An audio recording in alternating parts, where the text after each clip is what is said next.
신경하심으로 4월 15일 수요일 새벽 예배를 하나님께 올려드리겠습니다.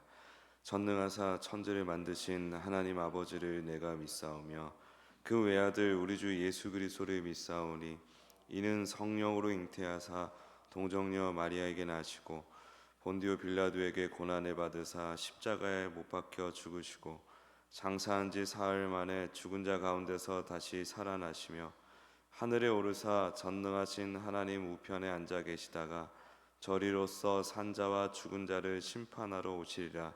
성령을 믿사오며 거룩한 공회와 성도가 서로 교통하는 것과 죄를 사하여 주시는 것과 몸이 다시 사는 것과 영원히 사는 것을 믿사옵나이다. 아멘. 찬송가 96장 올려드리겠습니다. 96장입니다. 찬송가 96장.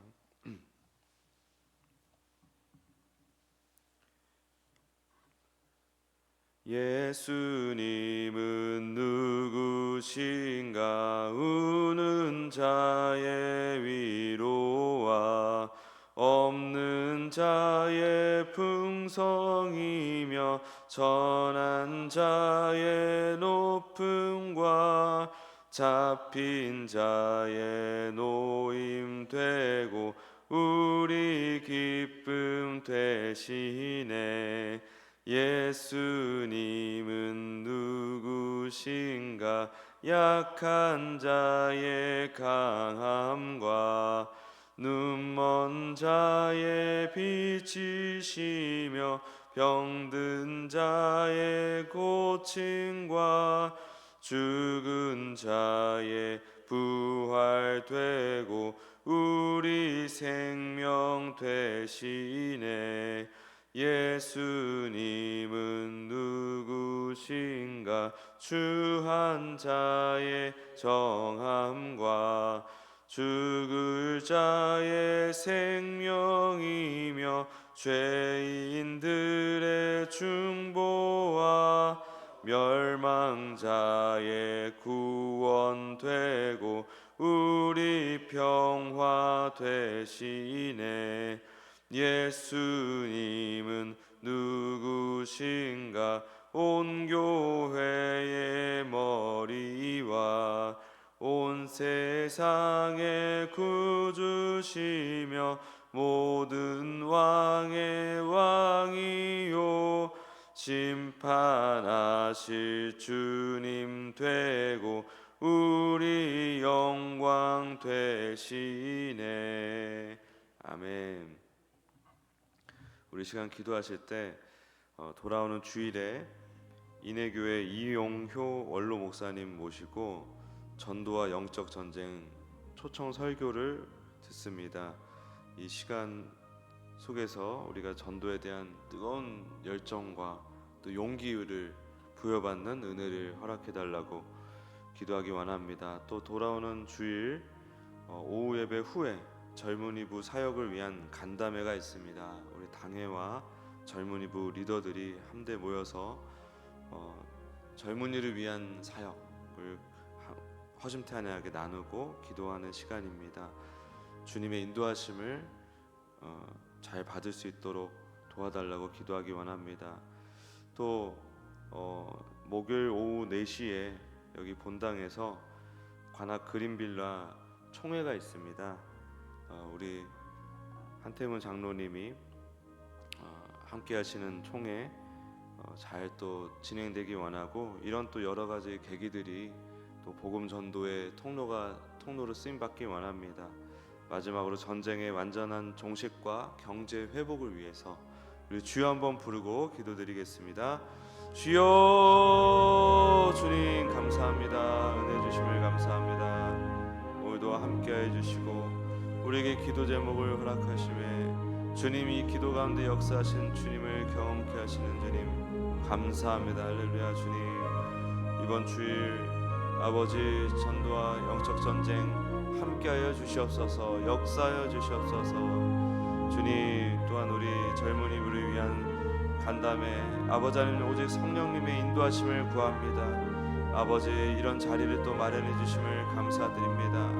아버지 하나님, 젊은이를 위한 교회, 젊은이를 위한 예배 공동체가 될 수 있도록 인도하여 주시옵소서. 또 가난 그린빌라 총회 함께하여 주시고, 또 이 모든 과정 통해서 아버지 또 전도의 문이 열리게 하여 주시옵소서. 전쟁이 완전히 종식되기 원하고, 또 사사로운 이익을 위하여 전쟁을 일으킨 자들이 아버지 7일을 받기 원합니다. 주님, 아울러 경제가 잘 회복되기 원합니다. 온 국민이 먹고 사는 것에 있어서 걱정 없이 미래에 대한 소망을 품고 살아갈 수 있도록 역사하여 주시옵소서. 인도하여 주시옵소서. 주님, 오늘도 우리에게 말씀을 통해서 귀한 깨달음을 주시고 또 예수님을 주목할 수 있도록 인도하여 주시옵소서. 감사드리며 예수님의 이름으로 기도드립니다. 아멘. 오늘 하나님 말씀 창세기 33장 1절에서 11절까지 말씀입니다. 창세기 33장 1절에서 11절까지의 말씀, 같이 읽겠습니다. 시작. 야곱이 눈을 들어 보니 에서가 400명의 장정을 거느리고 오고 있는지라. 그의 자식들을 나누어 레아와 라헬과 두 여종에게 맡기고 여종들과 그들의 자식들은 앞에 두고 레아와 그의 자식들은 다음에 두고 라헬과 요셉은 뒤에 두고 자기는 그들 앞에서 나아가되 몸을 7번 땅에 굽히며 그의 형 에서에게 가까이 가니 에서가 달려와서 그를 맞이하여 안고 목을 어금맞추어 그와 입맞추고 서로 우니라. 에서가 눈을 들어 여인들과 자식들을 보고 묻되 너와 함께한 이들은 누구냐? 야곱이 이르되 하나님이 주의 종에게 은혜로 주신 자식들이니이다. 그때 여종들이 그의 자식들과 더불어 나와 절하고 레아도 그의 자식들과 더불어 나와 절하고 그 후에 요셉이 라헬과 더불어 나와 절하니 에서가 또 이르되 내가 만난 바 이 모든 때는 무슨 까닭이냐? 야곱이 이르되 내 주께 은혜를 입으려 함이니이다. 에서가 이르되 내 동생아 내게 있는 것이 족하니 네 소유는 내게 두라. 야곱이 이르되 그렇지 아니하니이다. 내가 형님의 눈앞에서 은혜를 입었사오면 청하건대 내 손에서 이 예물을 받으소서. 내가 형님의 얼굴을 배운즉 하나님의 얼굴을 본 것 같사오며 형님도 나를 기뻐하심이니이다. 하나님이 내게 은혜를 베푸셨고 내 소유도 족하오니 청하건대 내가 형님께 드리는 예물을 받으소서 하고 그에게 강권함에 받으니라. 아멘. 오늘 이 본문을 가지고 주인공의 삶을 살라라는 제목으로 말씀 증거하겠습니다. 지난 이 본문 이전에 이제 약복강가에서 이제 하나님과 씨름하는 사건이 있었습니다. 이 사건은 어떤 성도의 열심으로 하나님의 보좌를 흔들어서 원하는 것을 쟁취해내는 그런 승부가 아니라는 걸 살펴봤죠.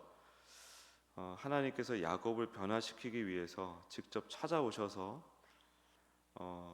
야곱을 꺾어버리신 사건이었습니다. 그리고 야곱의 환도뼈를 치심으로 야곱이 더 이상 자기 힘과 꾀를 의지하지 못하게 만드셨죠. 그리고 내 이름이 무엇이냐라고 물으시면서 야곱이 본래 남의 발목을 잡는 강도 같은 존재였음을 스스로 인지하고 고백하게 하셨습니다. 그렇게 자기 부인을 통과한 야곱, 오직 하나님을 의지해야만 살아갈 수 있는 절름발이 이스라엘로 재창조가 되었습니다. 성도의 삶은 이렇게 나의 무력함을 하나님 앞에 계속 폭로당하는 삶입니다. 그리고 하나님의 은혜만을 붙드는 자리로 계속 밀려나가는 삶입니다. 또 이렇게 야곱이 자신의 실체를 직면하고 이스라엘이라는 새 정체성을 입게 되었습니다. 근데 이 이스라엘이라는 것은 그 뉘앙스가 그렇게 영광스러운 뉘앙스가 아니라고 제가 말씀드렸죠. 옛날에 어쨌든 좀 부끄러운 일을 한 사람을 동네에서 이렇게 막 놀리고 비웃는 것처럼, 아이고 저 하나님까지 이겨먹으려고 했던 놈, 저 하나님까지 이겨먹으려고 했던 놈, 그런 뉘앙스가 바로 이 이스라엘이라는 거예요. 이스라엘이 그래서 야곱의 수치를 드러내는 단어인가 동시에 그럼에도 불구하고 하나님의 은혜를 입은 자, 라는 의미를 동시에 가지고 있는 이름인 것입니다. 마냥 되게 대단하고 영광스러운 이름이다 라고 생각하기가 어렵다는 거죠. 야곱의 그 하나님을 기어이 이겨먹으려고 했던 그 죄인을 상징하는, 죄인으로서 면모를 또 상징하는 의미가 담겨있는 표현이라는 것입니다. 이스라엘. 어쨌든 이스라엘은 이제는 자신의 힘을 의지할 수 없고 오직 하나님만 철저히 의지해야만 살아갈 수 있는 존재가 되었습니다. 그렇게 하나님의 은혜로 하나님께서 환도뼈를 꺾어주시고 또 이스라엘로 변모시켜 주신 그 은혜를 입어서 야곱이 이스라엘이 되었는데, 그렇게 이스라엘이 되자마자, 새로운 정체성을 입자마자 평생의 숙제이자 공포였던 형 에서와의 문제가 굉장히 쉽게 해결이 됩니다. 400명의 군사를 거느리고 야곱을 치러 오던 에서가 갑자기 달려와서 목을 어긋맞추고 입을 맞추며 울음을 터뜨리는 거죠. 잘못된 정보였을까? 에서가 사실은 군사를 거느리고 야곱을 치러 오는 게 아니라 이토록 환영하려고 온 것은 아니었을까? 라고 우리가 지레 짐작할 수도 있겠지만은, 근데 사실 에서가 그럴 이유가 없죠. 자신의 것을 빼앗아 갔던 야곱, 그 야곱을 미워하는 감정이 그렇게 쉽게 사라지겠습니까? 근데 아무리 이 맥락을 읽어봐도 어떻게 에서가 이렇게 갑자기 야곱을 불쌍히 여기게 됐을까? 저는 하나님의 분명한 개입이 있다고밖에 생각할 수 없는 겁니다. 우리가 영적 시각으로 이 부분을 봐야 되는데, 에서라는 인물은 야곱의 목숨을 뒤흔들 수 있는 존재 자체가 아니죠. 그러니까 야곱은 에서를 굉장히 두려워했고 그 두려움 때문에 온갖 꾀를 내서 식솔과 또 양떼들을, 가축들을 먼저 보내고 자신은 뒤에 또 이렇게 가고 이런 식으로 꾀를 내기까지 했고, 또 혼자 얼마나 고뇌했습니까? 그 고뇌하는 가운데 하나님을 만났잖아요. 그런데 이 야곱이 정작 두려워할 존재는 이 에서가 아니라 바로 하나님이었던 거죠. 하나님이 주인공인 야곱을 훈련시키고 또 이스라엘로 빚어내기 위한 도구로서 에서가 사용이 되는 것이지, 그러니까 에서는 엑스트라이자 무대장치 같은 거예요. 야곱이 여전히 자기 꾀를 의지하는 야곱으로 남아있을 때는 에서는 굉장히 무서운 대적입니다. 여전히. 근데 하나님에 의해 야곱이 꺾이는데 오히려 그 역할을 다한 엑스트라에서는 더 이상 위협이 되지 못하고 하나님의 도구로 변모하게 되는 거예요. 이게 우리에게도 동일하게 적용되는 것입니다. 우리 삶에 닥치는 수많은 문제들, 나를 힘들게 하는 사람이나 혹은 경제적인 위기, 또 도저히 넘을 수 없을 것 같은 현실적인 장벽들, 사실 그 자체가 우리가 두려워할 대상도 아니고 우리 삶의 목적이 될 수도 없는 것이죠. 이것들은 전부 하나님의 백성인 우리가 하나님만을 의지하는 자로 변모해가는, 성숙해져가는 과정에서 쓰이는 소모품들인 거예요. 세상 사람들은 그 에서라는 문제를 해결하기 위해서 동분서주하고 또 모든 에너지를 쏟지만, 성도는 그 문제의 너머를 보는 사람들인 것입니다. 무대를 연출하시는 하나님을 보는 사람들, 하나님의 손길을 보며 에서가 아닌 하나님을 더 두려워하고 에서가 아닌 하나님께 더 집중하는 사람들, 그게 성도인 것이죠. 에서는 야곱보다 훨씬 부유했고 힘도 강했습니다. 하나님의 관심과 목표는 그럼에도 불구하고 오직 야곱 한 사람에게 있었어요. 그러므로 우리는 나를 애워싼 환경이나 엑스트라들의 어떤 움직임의 마음이 빼앗겨가지고 일희일비할 필요가 없는 것입니다. 도리어 그 상황을 통해서 하나님이 나에게 말씀하시는 바가 무엇인가, 하나님이 또 어떤 내 안에 있는 옛 자아를 죽이려고 하시는 건가를 잘 들여다봐야 되는 거예요. 하나님께서 내 안에 있는 이 야곱 옛사람을 죽이려고 하신다니까요. 항상 영적 전쟁이라는 것은 나와 다른 어떤 마귀 같은 존재와의 싸움으로 이해해서는 안 됩니다. 영적 싸움의 진짜 본질은 예수님과 나의 싸움이에요. 예수님과 내 옛사람의 싸움이에요. 그게 영적 전쟁입니다. 전장터는 내 마음이고요. 끊임없이 주님은 나를 무너뜨리기 위해서 내가 스스로 죄 가운데 쌓아나가는, 스스로 하나님 노릇하는 그 죄 가운데 쌓아나가는 나의 성벽을 계속 무너뜨리는 작업을 하시는 거거든요. 어떤 상황, 특정한 만남, 어떤 특정한 사건 가운데 우리가 놓여 있다면은 그 사건을 통해서 결국 하나님께서 나를 무너뜨리시고 이스라엘로 바꿔나가시는 그 은혜를 발견하는 은혜가 또 필요한 것입니다. 성도의 복이라는 건 누차 말씀드렸다시피 예수님 앞에 무릎 꿇려지는 게 진짜 복입니다. 예수님 앞에 무릎 꿇려지면 우리가 그토록 매달려 있던 현실적인 문제들은 굉장히 싱겁게 해결이 되는 경우가 너무 많아요. 하나님께서는 내가 주인공이 되고 내가 주인공이고 나를 변화시키기 위해서 이 모든 것들을 허용하신 거기 때문에 이 모든 상황 가운데서 하나님께서 오직 가장 중요하게 여기시는 건 나 자신이거든요. 하나님의 자녀거든요.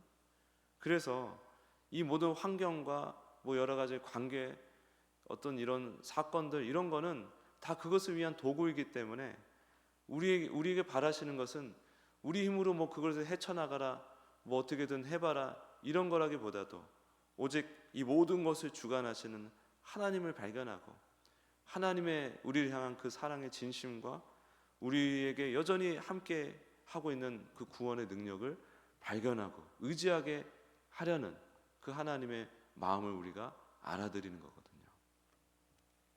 그래서 우리 주변에 수많은 에서들이 있습니다. 에서들.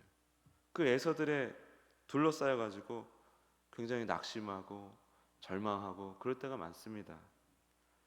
우리의 처지, 상황, 또 우리가 갖고 있는 어떤 뭐 경제적인 상황들, 관계, 이런 것들이 그런 하나님의 은혜를 가늠할 수 있는 척도가 될 수 없어요. 그건 다 그냥 에서들인 거예요. 에서들.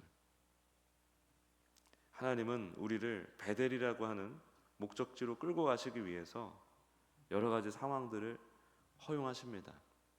그 상황 속에서 우리는 늘 기억해야 됩니다. 주님은 나를 사랑하시고 나와 함께 하시며 나를 변화시켜 나가고 계신다. 그것을 늘 기억하고 오히려 냅다 에서에 대한 시선을 거두고 내 존재 전부를, 내 삶 전체를 예수님께 던져버리는 거예요. 그냥 냅다 들어서 내 삶을 주님께 던져야 됩니다. 주님 알아서 하십시오. 죽이든 살리든 알아서 하십시오. 환도뼈를 치셔도 감사한 일이고 에서를 만나게 하셔도 감사한 일이고, 그러나 이 모든 것들이 다 나에게 유익이 되고 다 나를 위한 것임을 내가 믿고 나아갑니다 하는 그 믿음으로 우리가 나아가야 되는 것입니다. 그래서 주님의 그 사랑을 믿음의 눈으로 신뢰하기 원합니다. 나를 위해서 죽고 부활하신 예수님을 생각해 보십시오. 그 예수님을 바라보면서 주님을 불신할 수 있습니까? 주님을 바라보면, 예수님을 바라보면 우리는 오늘도 막막한 현실 가운데서 소망을 갖고 안심하면서 하루하루를 개척해 나갈 수가 있는 것입니다. 예수님을 따라서 엑스트라에게 휘둘리는 그런 삶 말고 진짜 주인공의 삶을 누리면서 사는 우리 모두가 되기를 예수님의 이름으로 축복합니다. 기도하겠습니다. 하나님, 에서들에 둘러싸여서 오늘도 힘겨워하고 있는 우리의 연약함을 불쌍히 여겨 주시옵소서. 주님께서 우리를 주목하고 계시고 이 모든 상황과 사건들, 만남들은 다 나를 위해서 허용하시는 주님의 도구라는 사실을 기억하며 오늘도 믿음의 주이신 예수님만을 바라보고 구하고 사랑의 깊은 교제를 나누며 살아갈 수 있도록 축복하여 주시옵소서. 감사드리며 예수님의 이름으로 기도드립니다. 아멘.